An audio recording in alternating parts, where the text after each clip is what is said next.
ఏ వస్తువైనా సరే రోజు దాన్ని శుభ్రపరుచుకుంటూ ఉండాలి. అలాగే మన ఆత్మీయ జీవితాన్ని కూడా ప్రతినిత్యము శుభ్రపరుచుకుంటూ ఉండాలి.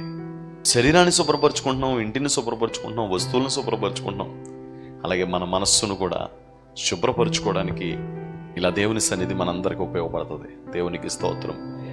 అదే నిర్దోషమైన మార్గం. ఇలా దేవుని వాక్యం మనతో మాట్లాడుతున్నప్పుడు మనల్ని మనం సరిచేసుకోవడానికి ఇష్టపడదుము గాక.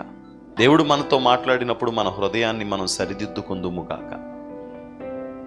కొన్నిసార్లు కొన్ని మాటలు అర్థం చేసుకోలేరు. శరీర సంబంధులైన వారు శరీర సంబంధమైన వాటి మీద మనసు ఉంచుతారంట. ఆత్మ సంబంధులైన వారు ఆత్మ సంబంధమైన వాటి మీద మనసు ఉంచుతారు. ఈ శరీర సంబంధమైన వాళ్ళు ఆత్మ సంబంధమైన మాటలు చెప్తే దాన్ని అర్థం చేసుకోలేరు. కానీ ఆత్మ సంబంధులు మాత్రం వాటిని వివేచిస్తారు. ఓహో, ఇది ఇలాగ చెప్పబడింది కదా, ఇది దీని నిమిత్తం చెప్పబడింది కదా అని గ్రహించే గ్రహింపు పరిశుద్ధాత్మదేవుడే వాళ్ళకు అనుగ్రహిస్తాడు. దేవునికి మహిమ కలుగును గాక. కాబట్టి నమ్మకస్తులుగా